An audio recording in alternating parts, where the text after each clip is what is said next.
Hello and welcome here to Talk FCB and welcome to today's podcast. I'm going to be talking a little bit about our goalkeeper, not Claudio Bravo, but Marc-Andre Ter Stegen. Now, the first thing I want to start with is the PSG game. Now, the PSG game wasn't a good game for any of us. Not for the fans, not for the supporters, not for Luis Enrique, and particularly not for Ter Stegen. I think you've all seen the goal. The corner which came in and Ter Stegen tried to come and get it, didn't get it, and Verratti headed it in. Now that sounds to me like, Ter Stegen's fault. You look at the goal though, and there's no recollection for blaming it all on Ter Stegen, because the marking is poor, the delivery is not even that good, so the ball should be cleared before Ter Stegen even has to come for it. So, you can blame Ter Stegen all you like, but we're avoiding the issue here. The issue is set pieces, the defending of set pieces, and you cannot blame that on one person, the goalkeeper, because we saw last season, and we've seen for many seasons now, how poorly we defend set pieces, so you can't just pin it on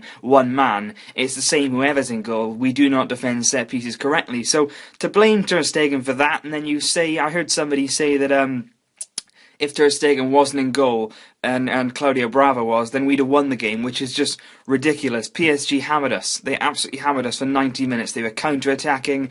They were poor in front of goal. Had they finished off their chances, it really would have been embarrassing. So it's nothing to do with Ter Stegen. It wasn't the greatest performance from him, but in no way can you pin the blame on him and use him as a scapegoat for a bad performance from the team. And I just wanted to stress that, because I've seen a lot of people now quite sceptical about using Ter Stegen again in the Champions League. He is the Champions League keeper. You cannot drop him from Champions League matches. I've seen people say we can't afford to play him against Ajax. If you drop him against Ajax and he doesn't play in the league either, his confidence will just be shot. And at the age of 22, which is all Ter Stegen is, we have to remember he is 22 years old, which is for a keeper, that's being like a 16, 17-year-old breaking onto the scene as a normal player. 22 is so young for a goalkeeper. Now the thing is, looking at him, looking at the way he is, the confidence he has, you can't afford to drop him. He's the kind of keeper that thrives on playing matches, so you can't afford to drop him. Luis Enrique has clearly looked at the two keepers and said, you know what, Bravo, you're playing the league matches, and Ter Stegen, you're going to play in the Champions League. We're not quite sure what's going to happen with the Copa del Rey yet. We may well see Masip in the Copa del Rey, or we may see a rotation. But I think when we signed Bravo and Ter Stegen, they were roughly the same price. Bravo was slightly more expensive than Ter Stegen, and everyone was saying, why are we paying this for a backup keeper? I think we were a bit naive, I think as soon as Bravo is brought in, he's 31 years old, he's in the prime of his career, he's been a regular La Liga keeper for Real Sociedad, he's a very, very accomplished goalkeeper, very experienced, and I think we all were a bit naive to assume that he wasn't going to be number one. Claudio Bravo is, at the age of 31, at a very, very good age. You saw Victor Valdez last season, at that sort of age, and he was outstanding. They're the best years of a goalkeeper's career. So we've got a keeper here in Claudio Bravo that's on the top of his form, that's seen everything he's needed to see in the game. He's got experience in La Liga, he can speak Spanish, which I'll come on to in a minute. So Claudio Bravo is always going to be number one. Ter Stegen hasn't been relegated to number two. He hasn't been relegated to the Champions League keeper. That was always the way it was going to be. Luis Enrique always had it in his mind to play Claudio Bravo, to play the man who's experienced, and bring Ter Stegen in as the years go on. Because it will turn out in 5-6 years that Ter Stegen is our number one goalkeeper, and he's a top quality keeper then. Right now, and it may well be the case for 1 or 2 years more, Ter Stegen will be a backup to Claudio Bravo, and it's going to be that way. Ter Stegen will have to earn his stripes, he'll have to come up, he'll have to play in the league at times, he'll have to step up when Claudio Bravo maybe gets an injury, and when he does that, we expect to stick by him, and that's what I want to say here, guys. We've got to support Ter Stegen, because he is the future. This man will be our number one goalkeeper at some stage. We haven't brought him in as a development project. We've not brought him in to try and make any money on him. He is going to be our number one keeper because he has that quality. He's made 4 appearances for Germany, which at the age of 22 is pretty decent when you got Manuel Neuer to get past in goal. And people saying he's not experienced enough, he's not good enough to play in the league. And personally, I think La Liga is one of the best leagues in the world, and the Bundesliga isn't too far behind it.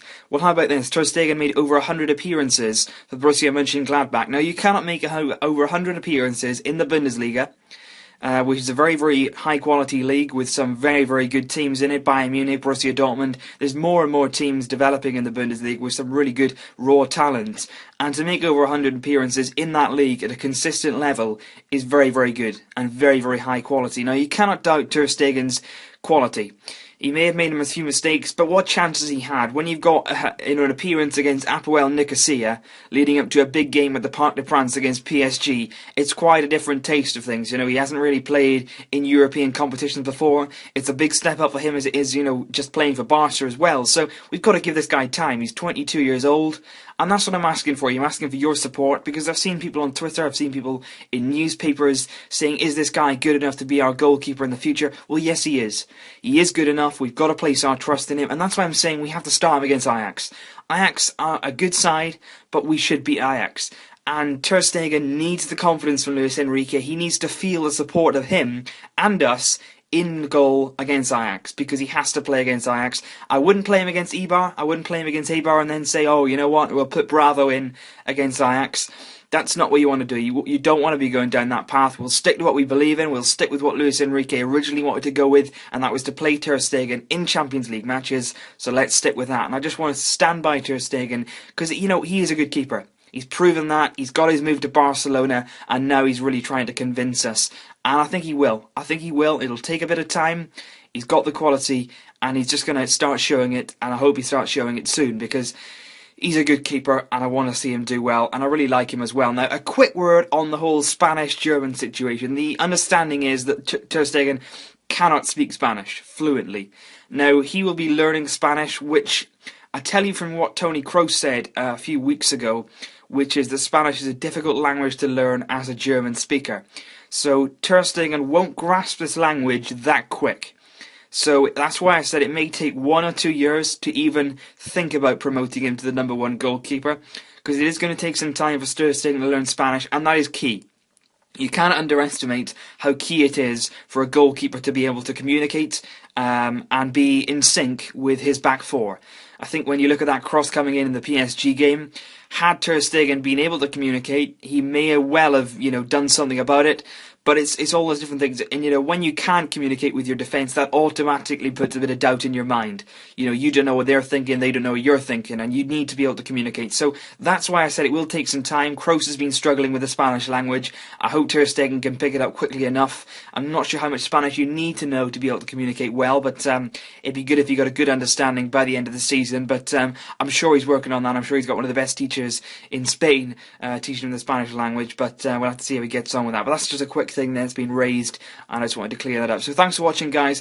As I say, please make sure you get behind Ter Stegen. Leave your comments below and your thoughts on our young German goalkeeper, and also your thoughts on our brilliant Claudio Bravo, who's been outstanding and deserves a lot of credit for what he's done so far. So leave your comments below. What are your thoughts on this situation? And I'll see you very soon in the next video. And Visca el Barça.